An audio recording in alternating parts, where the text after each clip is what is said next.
I spoke with US Ambassador Chas Freeman. He's an expert on China and was the lead interpreter during President Richard Nixon's visit in 1972. I started by asking what he sees ahead for China. Well, I think the focus is shifting as a result of the war in West Asia. For the first time, I'm seeing evidence that investors see China as a safe haven for investment, much as they have the United States. They're watching this very closely. Others, of course, are absorbed with the news about the war.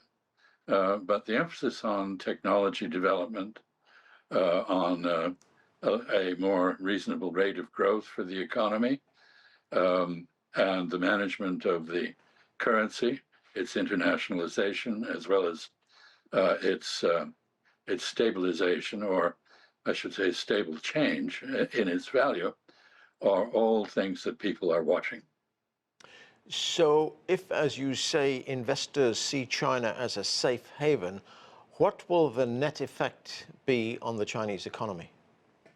Well, this makes China attractive to foreign investors. I note that China has now begun to issue dollar-denominated bonds, which are oversubscribed. That is to say, China, which is a net capital exporter, will now be able to attract more capital. I think the role of foreign investment in China has changed. Initially, or I should say for the past decades, much of it was the introduction of technology rather than capital. I think now that is shifting. China is holding its own in the technology area and beginning to be a major exporter of high technology. But it can always use capital, and there are some innovations that foreign companies have to offer that can benefit the Chinese economy. Now, as far as the Chinese currency is concerned, where do you see that heading, especially the internationalization of the currency? It's a slow, steady process. I don't think the Chinese objective is to replace the dollar as the major currency in global trade, although China is the world's largest trading country, but rather to add the renminbi, the Chinese yuan, to other currencies in a system, an emerging system of multi-currency reserves and trade settlement. So this is something to watch, not something that is imminent perhaps, but something that is slowly taking place. Last year, China achieved GDP growth of 5%, but this year the IMF predicts that that growth will slow down to 4.6%. What do you see as the major challenges to growth in the Chinese economy, especially boosting domestic consumption? Well, I think boosting domestic consumption is, in fact, the major task before Chinese economic planners. There are imbalances in the Chinese economy, which are very evident. For example, a high unemployment rate among youth. That is to say, people who have a better education than the job market requires and are therefore forced to spend a lot of time looking for a livelihood. I think the answer to this lies mainly in the development of the domestic consumer economy within China, and that should be the focus. So if we look at the challenges that China faces now with the conflict in the Gulf, how much uncertainty is there going to be over energy supplies to China? It does import much of its oil from the region, which travels through the region to China. So to what extent will Chinese leaders be looking very closely at this, making the necessary adaptations, modifications, adjustments that's needed if this conflict continues for any significant amount of time? This conflict will give a boost to, if one is needed, to non-fossil fuel energy development. China's already the global leader in this field, solar power, wind power, nuclear energy. But in the immediate few months, China's better placed than many countries to survive the price shock and the supply constraints that the war is creating. That's because China has prudently stored up a great deal of oil in its strategic reserves and is in a position to moderate price increases and to continue to keep the economy going. Much better placed than other countries in Asia, like Japan or the Republic of Korea or India. There's also been a great deal of uncertainty over the past year with President Trump's tariff regime. We've seen how erratic it's been and how it's been so unevenly implemented to China across the world, in fact. So how does China deal with that? I mean, do you see any kind of political agreement or political settlement so that there will be more, there'll be calmer waters in the year ahead? Well, you're basically asking about the state of Sino-American relations, and I would say that they are strategically deadlocked. There's an impasse, no expectation of a major breakthrough in the relationship.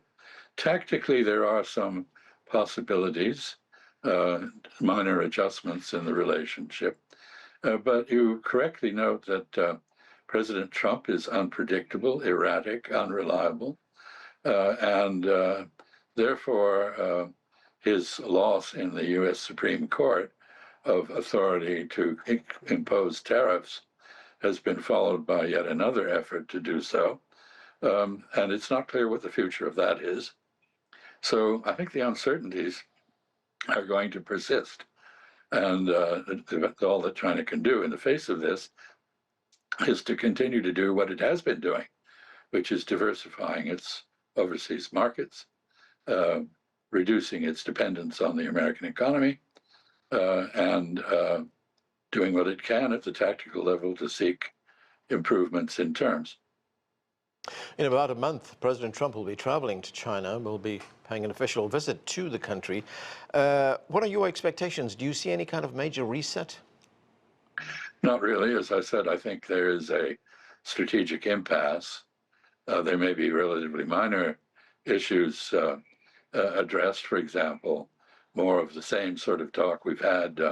I gather there will be a meeting in Paris at the end of next week to talk about trade issues and the opportunities there. There should be more interest in the United States in attracting investment from China, but that depends on whether the American economy is attractive to Chinese investors. And the jury is out on that question at the moment for the very reasons that you mentioned, uncertainty. I want to turn now to your views in what is happening in the Gulf, in the Middle East right now. You were critical of the Iraq war in the early 2000s, saying that the president at that time, George W. Bush, did not understand the world and was unable to handle in either style or substance the responsibilities of global leadership. So where does that leave us now? What is your assessment of President Trump's handling of this? Well, basically, this is an Israeli war on Iran. The Israelis, as Prime Minister Netanyahu has publicly remarked, have dreamed for 40 years of doing to Iran what they and others have done to Syria. That is, reduce it to a country with only nominal independence and no nominal sovereignty, if you will, and no effective self-defense capability. In other words, eliminate it as a competitor and a possible threat in West Asia. This is the Israeli strategy. Donald Trump has accepted the charge from Prime Minister Netanyahu of developing or causing his generals to develop a campaign plan, which they've done.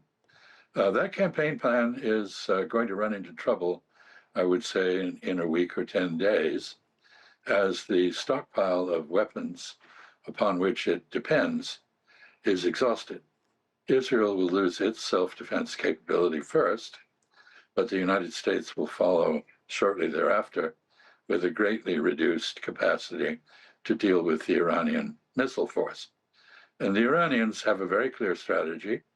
Not only do they want to punish Israel, they want to eliminate the American presence in the Persian Gulf. And to that end, they are attempting to persuade the Gulf Arab countries that have American bases on their territory, that the presence of those bases attracts an attack, and does not bolster their defense, and that they therefore should get rid of them.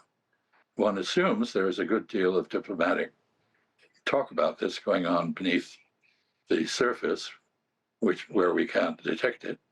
But it's certainly, we're witnessing an escalation by Iran of the military pressure on the Gulf Cooperation Council members toward this end of eliminating the American presence in the short term, if not or certainly in the long term, if they can't do it in the short term.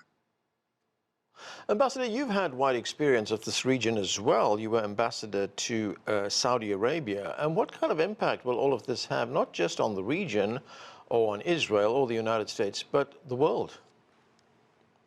Well, it's going to cause a price shock, a supply shock. 20% of the world's oil comes through the Strait of Hormuz. The Iranian Navy has apparently been obliterated. But Iran, like Yemen, Yemen pioneered the thought of a land-based blockade of the Red Sea passages. Iran has the ability to block the use of the Strait of Hormuz from the land. It does not need a navy to do that. So I think we're in for quite a long period of disruption in the global oil and gas trade.